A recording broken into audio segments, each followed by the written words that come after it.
লোকে বেতাল পাহাড়ির ওপরে নিজের চোখ বন্ধ করে তপস্যা করছে। গাব্রাজামা গাব্রাজামাজু গাব্রাজামা গাব্রাজামাজু।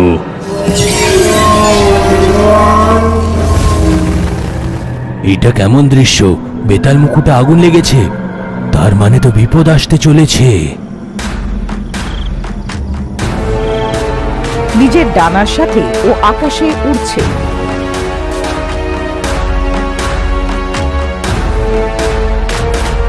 ওইদিকে মহুয়াতে মন্ত্রকাকিও চোখ বন্ধ করে বেতালের জাপ করছে। গাব্রাজামান গাব্রাজামানজু গাব্রাজামান গাব্রাজামানজু। মন্ত্রকাকি চোখ খুলে, বেতাল কি চলছে? এইটা তোমার তাজ, এটা কেন জ্বলছে? বম বম বেতাল, ভুবনা ভীমার বেতাল, ভস্ম ভয়ঙ্কর বেতাল, বম বম বেতাল বলো। এমন বলাতেই বেতালের প্রতিমা থেকে আওয়াজ আসে। এই পৃথিবীতে শুধু 3 জনই বেঁচে আছে যারা আমার কৃপাতে বেতাল মুকুট পেয়েছিল, কিন্তু তাদের 3 জনকে নষ্ট করে দিয়ে শক্তিশালী বেতাল মুকুটের জন্য ভুলভাবে আমাকে বশে করার চেষ্টা করা হচ্ছে। ভূত আত্মা তাদের সাহায্য করছে, তাদের আটকান, না হলে সবার বিপদ হবে। কিছুক্ষণ পরে লোকে ওখানে আসে আর যা কিছু দেখেছিল সব বলল। যাকে মোকাবিলা করতে পারবে না তেমন বেতাল মুকুট কি করে পড়তে পারে মা? আমার তো ভয় লাগছে। মন্ত্র কাকি ওকে সবকিছু জানালো যেটা বেতাল ওকে বলেছিল। ভয় পেও না, আমরা ওকে যেভাবেই হোক খুঁজে নেব, যাতে ও বেতালের মুকুটটা না পায়। 16 বছরের কঠিন সাধনায় প্রাপ্ত হয়ে থাকা বেতাল মুকুটটাকে 16টা অমাবস্যায় প্রাপ্ত করতে চায় ও, যে কেউ হোক। তাই ও ভূতাত্মাকে প্রসন্ন করছে। ভূতাত্মার মানে হলো বেতালদের মধ্যে একজন, অতি শক্তিশালী অসুর শক্তি। হ্যাঁ, সম্পর্কে ও ভূতাত্মা বেতালের মেয়ে। ভালো লোক হোক কি মন্দ লোক হোক, সবার জন্য এক শক্তি প্রদান করে ভূতাত্মা। বেতাল ও ভূতাত্মার কোনো কিছু করতে পারবে না। আমরা দিব্য দৃষ্টি দিয়ে দেখবো বেতাল মুকুটের জন্য কি চেষ্টা করছে, কোথায় আছে। একটু আগেও দেখেছি, দিব্য দৃষ্টি দিয়েও দেখতে পাচ্ছি না। ওর চারিদিকে ভূতাত্মার কবচ। কি করে মা, আমরা আটকাতে পারবো না। তুমি নিজের ডানা নিয়ে গ্রামে গ্রামে ঘুরে সন্দেহর মতন কিছু দেখলে আমায় জানাও, যাও। লোকে নিজের ডানার সাহায্যে, যেমন কাকি বলেছিল, গ্রামে গঞ্জে খুঁজতে খুঁজতে ঘুরে বেড়ায়।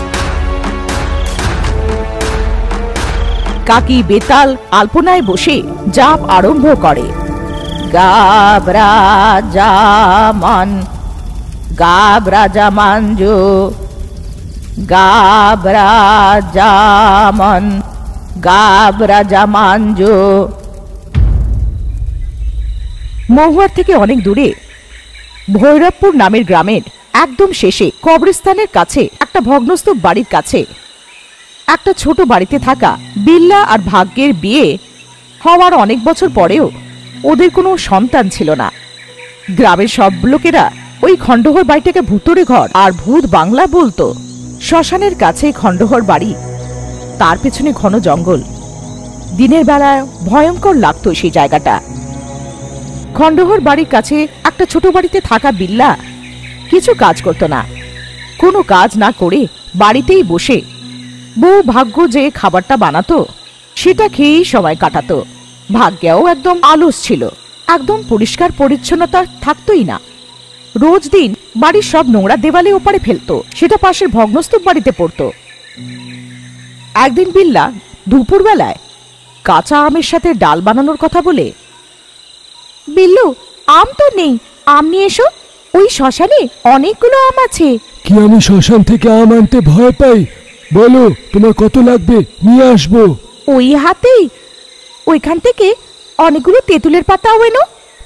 ঠিক আছে নিয়ে আসছি। ভর দুপুরে শ্মশানের গাছ থেকে আম পাড়ছিল। গাছের উপরে একটা বুড়ো ভূত অদৃশ্য হয়ে ঘুমিয়েছিল। এটা অদ্ভুত তো, শ্মশানটাকে সবজি মার্কেট ভাবে, তেঁতুল আম সব জিনিসই এখান থেকে নিয়ে যায়। শান্তিতে ঘুমোতেও দেয় না, অপদার্থ। শ্মশান থেকে আনা জিনিসগুলোকে ভাগ্যকে হাতে দিয়ে আরে বলতে ভুলে গেছি, আমাদের পাশের জায়গাটা কেউ ঘরের সঙ্গে কিনে নিয়েছে। কাল গ্রাম প্রধান আমাকে বলেছিল। ওই ভগ্নস্তূপ বাড়িটাকে কি কিনে নিল? ও, তাহলে ওই বাড়ি থেকে আর পেয়ারা আনতে পারবো না? পেয়ারা ছাড়ো, তুমি আগে ওদের উঠোনে নোংরা ফেলা বন্ধ করো, না হলে খুব ঝগড়া হবে। যেমনটা বিল্লা বলেছিল, কিছুদিন পরে এক স্বামী স্ত্রী মোহন আর মঞ্জরি ওই ভুতুরে বাড়িতে থাকতে এলো। অভ্যেসবশত ভাগ্য নিজের বাড়ির সব নোংরাগুলো দেওয়ালের ওখান থেকে ওদিকে ফেলে দেয়। এটা মঞ্জরি দেখে নেয়। কিছু ভাববেন না, এই অভ্যেসবশত ওইদিকে ফেলে দিয়েছি, ক্ষমা করবেন। কোনো ব্যাপার না, রোজ ফেলবেন। আমাদের তো ভেড়ার ব্যবসা, আমাদের ভেড়াগুলো আপনাদের নোংরা